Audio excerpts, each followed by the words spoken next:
Here we go.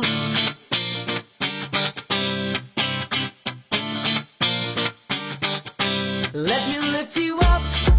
We'll go right to the top. Let the sun come up. Together we can fly. All our hearts collide. Stay here by my side. I say we jump, we fly. We reach out to the sky. And it goes on and on and on and on and on. And we go on and on and on and on. And it goes on and on and on and on and on. And we go on and on and on and on. We're gonna fly high, be alive. Yeah, we're gonna fly high, be alive. We're gonna fly high, be alive.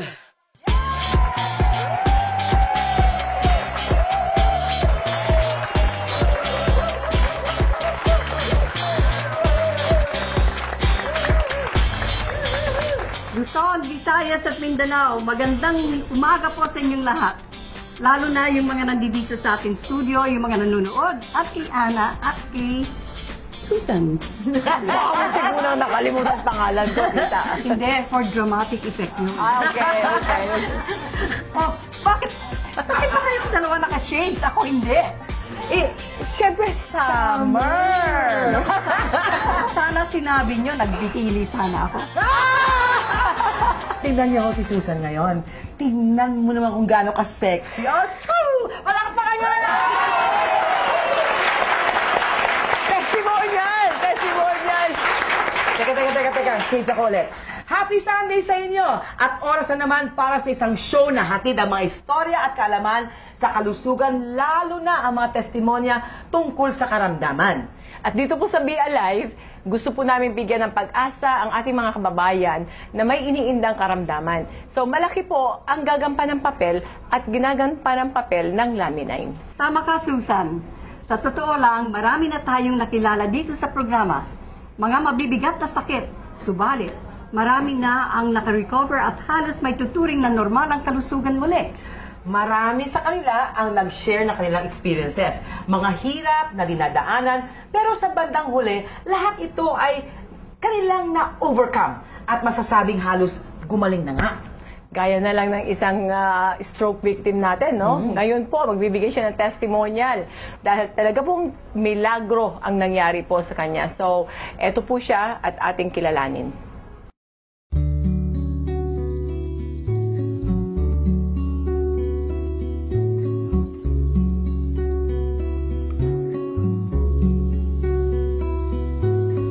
Halos gumuho at nabago ang kanilang mundo nang ma-stroke ang padre de pamilya ng mga Espenya. Paano na kami kung mawala siya? Kaya po kahit ano po, ginagawa ko para sa kanya. Si Mr. Tony Espenya po, asawa ko po siya. Na-stroke po siya ng July year 2010. Bali, 3 po yung anak namin. Sa pagkasakit po niya, marami po nabago sa amin. Ako po ang tumataguyod dahil nga nagkasakit po ang asawa ko, hindi po siya makatayo, nandun lang po, nakahiga lang siya. At pinatetherapy ko naman po sa Medical East Avenue po. Pero hindi pa rin po nanunumbalik yung kanyang paglalakad at pagtayo. Problema sa pera, pati na sa mga gawain, yan ang dulot ng sakit ni Tony. Dati po, mainitin po yung ulo niya, hindi po siya kumikibo. Ultimong po, nagagalit sa mga anak namin. Nakahiga lang po siya, pagka pinapaliguan ko po siya, talaga pong ang bigat ng katawan niya, nahihirapan po ako. Talagang pinipilit ko po talaga na mapaliguan siya, kaya talagang binubuhat ko po siya kahit na hindi po siya nakakalakad. Ang mag-asawa, labis na nag-alala sa nangyari. Takot ako. Wala ka pamilya ko. Walang anak buhay. Kawawa. Naiiyak ako kasi naaalala ko yung nangyari sa kanya. Talaga pong iniisip ko, huwag po siya kunin ng Panginoon kahit na nagkasakit siya. Kasi mahal na mahal ko po siya. Napalitan ng pag-asa at kasiyahan ang problema ng pamilya. Ang dahilan, ang pag-inom ni Tony ng Laminine. Sa pamamagitan po ng pag-inom po niya ng Laminine, malaking tulong po sa kanya na siya po ay gumaling. Lahat po nabago na sa kanya. Pwede na pong tumakbo, ngumingiti na po, lahat po nagagawa niya, pati yung left hand niya, naitataas na po niya. Halos nagagawa na niya ang karamihang kilos niya noong bago siya ma-stroke. Lahat ng yan ay nagsimula nung uminom siya ng Laminine. Hindi ko kaya. Ngayon ito na. Ngayon po, ako na po nag-prepare ng almusal. Pagluto ay itlog, sinangag. At kaya na po ako ngayon. Ito na ulo ko. Umaasa ang pamilya Espeña na muling babalik sa normal ang kanilang buhay sa tulong na rin ng Laminine. Thank you, Lord. Thank you sa Laminine.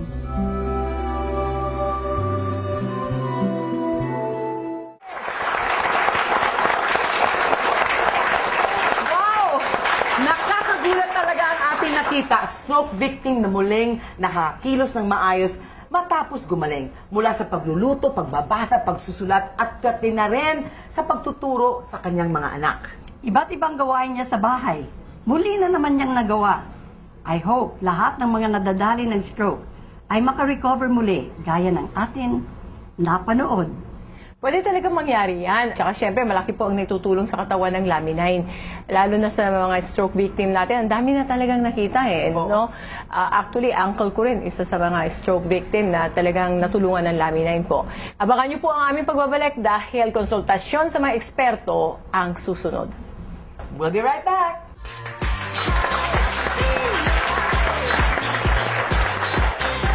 We're gonna fly, high, be alive.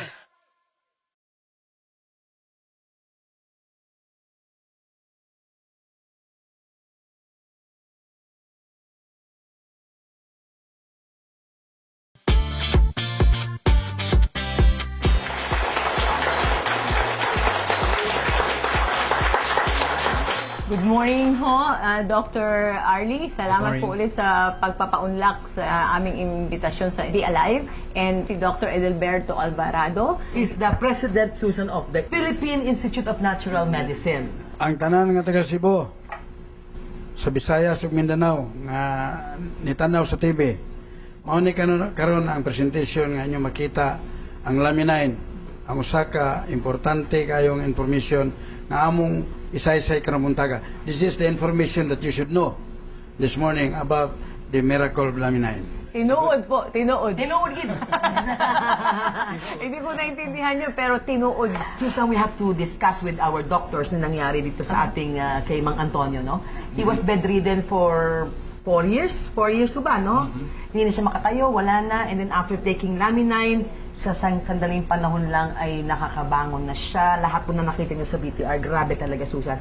Kaya niya magluto, lahat, nagbabasa na siya, nagsasalita na rin po. Can you explain, Dr. Arlie, what's the reason for this, no? I am not surprised kasi una, ang katawan natin, laging nakapokus po yan sa recovery. In fact, it is more difficult to get sick than to stay well because the body is always moving towards wellness and health. Yan ang sinasabi natin paulit-ulit yung homeostasis o kaya adaptogenic function.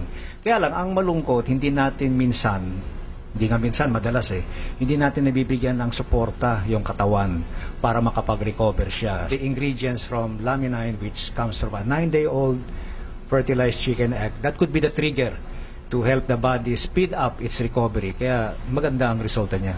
Ganun ho ba? Wow, amazing. Ano? Hindi ka panipaniwala kung minsan pero tama, it makes sense. Well, anyway, Susan, may doktor tayong galing Cebu, no? Doctor, may explanation po itong Laminine na maganda, yung fibroblast growth factor. What is this fibroblast growth factor, ho? Itong fibroblast growth factor, isa ito sa top of the line na basement formulation galing sa basal na lamina. This is itong una sa lahat na bago gawin yung ibang cells ng katawan. In the 9th day, ready na for embryonic production, yung itlog, ni-harvest ito na enriched na siya, ready na. Which means the DNA, the RNA, amino acids, and everything is ready. Ayun. Di mo ba kaya, Doc, sabi po nila, is like, actually, di ba, yung subcellular level daw. Parang nano pa siya. Parang mas below the cellular level. So Tama before, po ba yun? wala pang embryo. Oho. At saka siyang parang nagbibigay ng transcripts. Opo.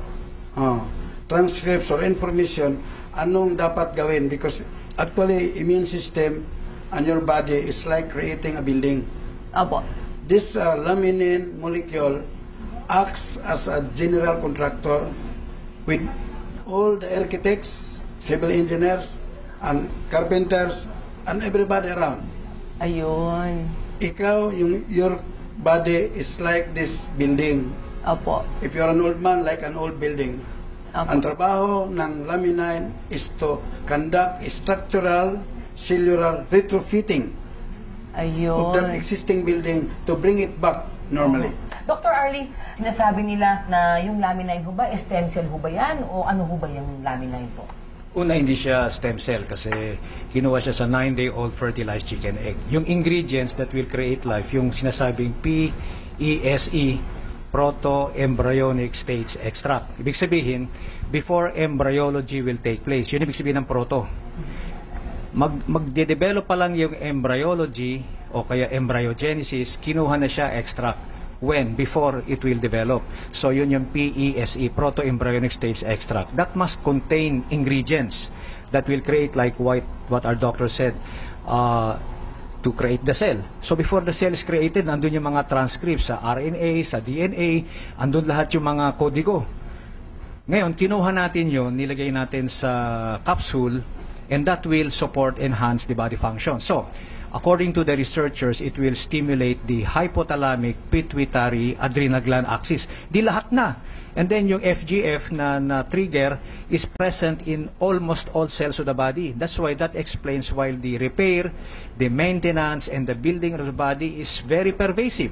So pag may sakit ang tao, lalong kailangan niya yun. Kung healthy siya, delay aging. Yun ho, fibroblast growth factor. Yun po ba yung pinaka-responsible sa mga stroke victims? Yung stroke nangyayari, there is a problem in the electricity Opo. ng katawan. So, most of the time, start kalahati, wala nang non-functional. Parang grounded na yung katawan mo. Wow. So, yung fibroblast growth factor galing ng laminin, tutulong yan na ma-incorporate, i-rewire ulit yung katawan mo. Bigyan siya ng new instruction dahil it starts with the pituitary.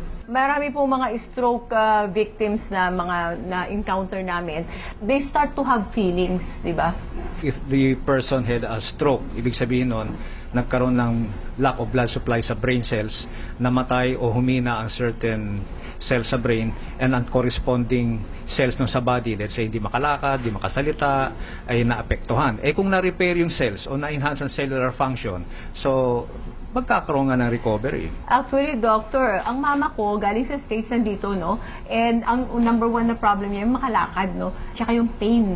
The last 4 days, nag-continue na naman siya ng laminine, and hindi na siya nagte-take ng painkiller, at tsaka mas maganda na yung paglakad niya.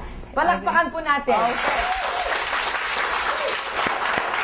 Thank you, Mama. I love you. Thank you very much. Dr. Arlie, ano ba talagang nagagawa ng laminin para makatulong sa mga tao nagka-stroke? Yung ingredients ng laminin which came from the egg, kung may sakit ka, may pag-asa ka, lalo na pagka na-stroke ka. And then, kung wala ka namang sakit, obviously, it would help delay the aging process. Yung ba sabi nyo, every hour we are aging. If we will talk about aging, for example, we know we get aged every year. As the Age years go by. doesn't matter. Yeah. Ibig sabihin, tumatanda tayo buwan-buwan, tumatanda tayo linggo-linggo, araw-araw. Ibig sabihin, tumatanda rin tayo ora-ora. So you might as well delay the aging process every hour. So if you take, let's say, 3 capsules that can be good for 8 hours, so since 24 hours, the 3 capsules every 8 hours. So 3 capsules 3 times a day. I feel that could be a good formula to help delay the aging process. My name is Dr. Eskeland from Norway. I'm here to share some of the results we have obtained using young tissue extract in studies.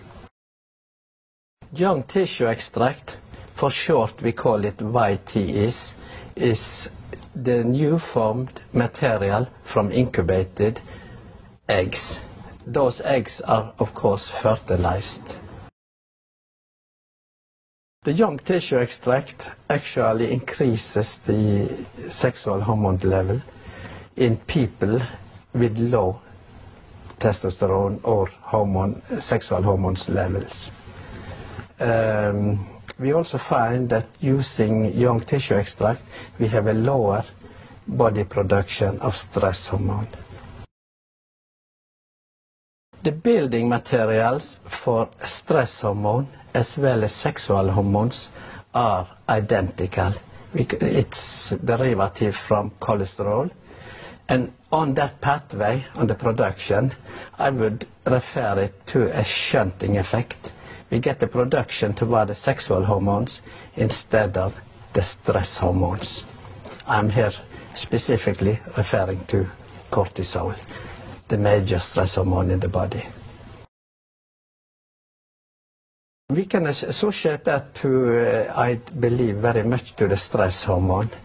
The body produces less stress hormone, especially cortisol, and we know that cortisol has many catabolic or negative effect on several criteria of like life quality aspects. We realized that the stamina is increased, also the energy, and go further there, we realized that the self-esteem and the more psychological aspects are very much improved on people using daily supplement of YTE. It's made in Norway. We are very fortunate in Norway. It's one of the few countries in the world that we can guarantee the product being salmonella-free. It's made at the place Mysen, a smaller place in the east of Norway. No, the YTE is not produced from regular breakfast eggs, as you say. It's made from fertilized, partly incubated eggs, and it's very limited amount of the egg content that is following the YTE. This is the new formed material made during the incubation time. We know that eggs are rather rich in cholesterol, but here we only use the young tissue extract represent only the new formed material made during the early incubation of the eggs. So there is absolutely no cholesterol in young tissue extract. Maraming salamat po, Dr. Alvarado, Dr. Imperio. I know you've been with us for several episodes. Ang mga audience po natin, televiewers, are very, very happy. Babalik po ang Be Alive. At ang Be Alive po ay hindi lang po tungkol sa kalusugan, kung hindi rin po tungkol din siya sa kabuhayan. At pagbabalik po namin, bibigay po namin sa inyo si Mr. Olan Ignacio and no other than Susan Barlin. We'll be right back.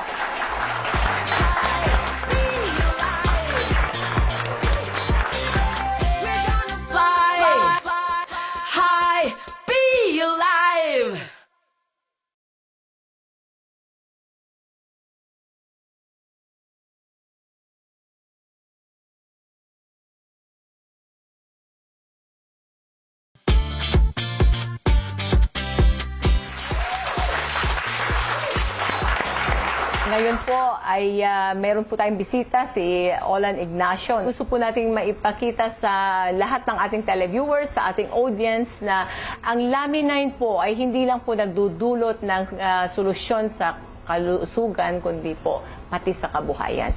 Ang prueba, Olan Ignacio. Maraming salamat po, Ma'am Susan.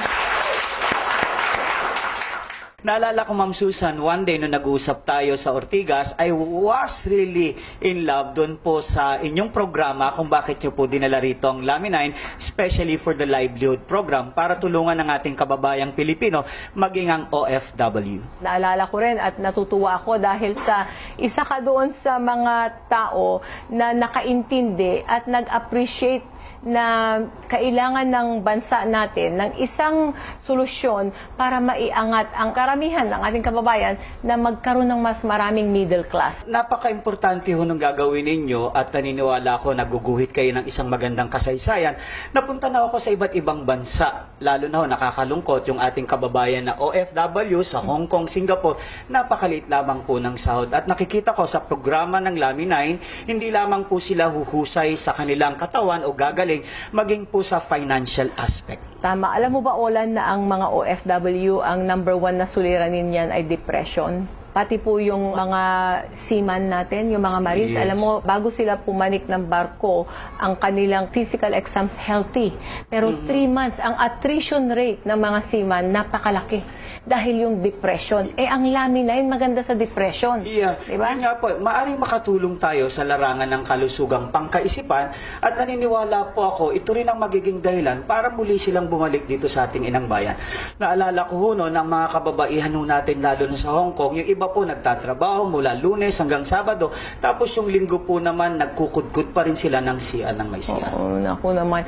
Kaya tapos, ang masakit pa nun, pag uwi nila, after their contract, is like, wala ring naipon. Yes. Itinulak sila ng pagmamahal para lumabas ng bansa, subalit yung dahil sa paglabas nila ng bansa, unti-unting nasisira ang pamilya, pati ng kabataan, mga anak nila, minsan po ay hindi po nagtatagumpay. Yun ang nakakalungkot. At nakakalungkot nito, magkano lang sweldo nila pagdating sa Hong Kong, more or less 25,000. Pagdating sa Singapore, more or less 15,000. At ang mas nakakalungkot sa Middle East, more or less 12,000. Ikaw yung number 1 na gusto kong ipakitang halimbawa sa ating mga televiewers, Olan More or less, milyon na po yung kinita ko rito. Imaginein ho ninyo, nung nagsimula ako rito, sinanla ko po ang aking pursela sa inyo na ginto. At ang maganda ho nito, sa loob ng 9 na buwan, ako po ay, yun po, livable na po. This coming April po, titira na po ako sa aking bagong townhouse. At yung tinatawag na condo po na isa pong livable din po. Ayun nga, mayroon nga nagsabi sa akin, kadarating ko lang galing ng Indonesia. Sabi ng isang tao doon, ang laki ng kaibahan ni Olan ngayon. Makikita mo talaga yung confidence. Kasi yung pag-share ng Lami 9, yung confidence na makikita mo yung natulungan mo, darating sa'yo nagpapasalamat. Dahil gumaling siya, you've touched their life. So Olan, dahil itong second season natin, gusto ko talagang ma-share naman yung opportunity sa mga ating televiewers para sa kabuhayan.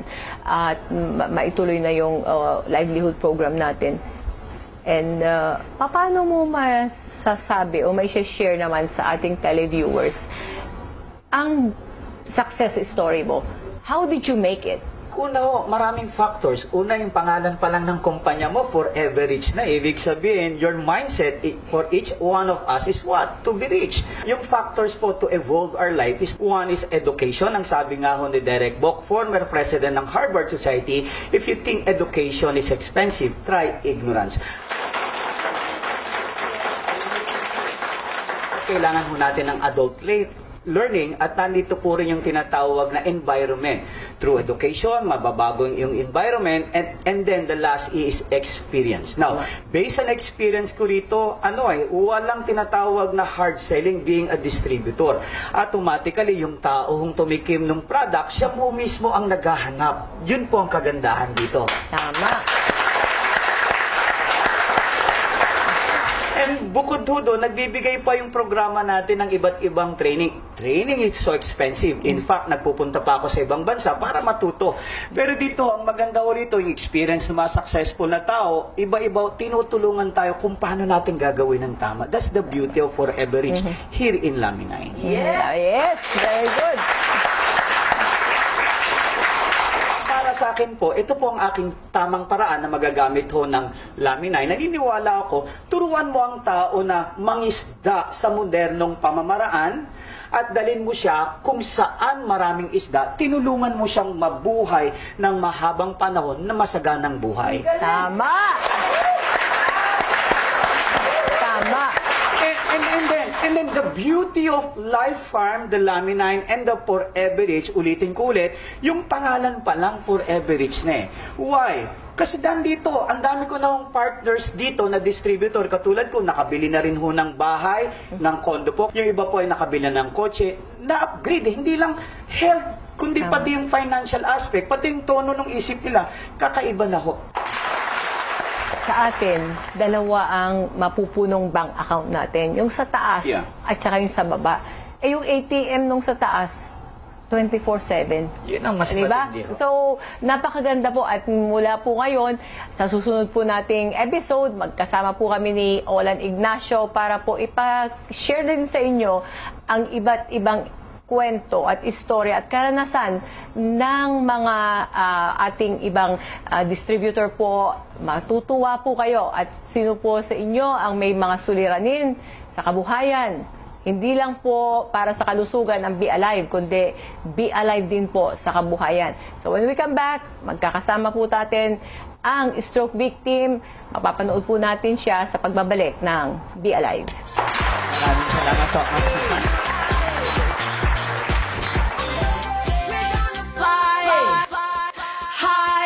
Be alive!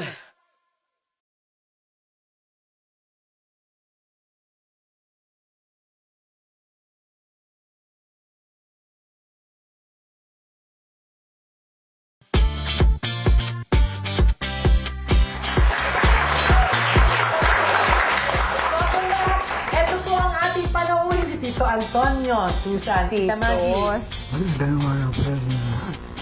Magandang umaga po, Tito Antonio. God bless you. Sana po tuloy-tuloy po ang paggaling, okay?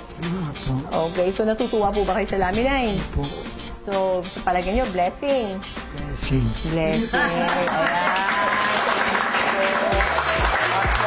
Okay, we hope na naging informative at inspiring ang aming palabas ngayon. Kaya naman muli namin kayong aasahan sa susunod na linggo. Well, information on health, pati po sa inspirasyon at kabuhayan, KKK, kaunlaran, kabuhayan, kalusugan, dito po sa Be Alive. And before anything else, salamat po sa Aquabest. When you found the best, who cares for the rest? I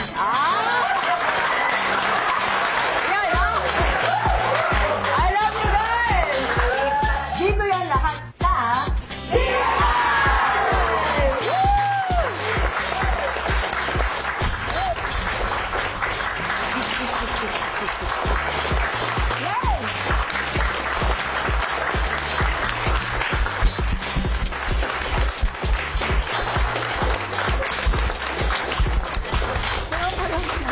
Be Alive would like to thank the following: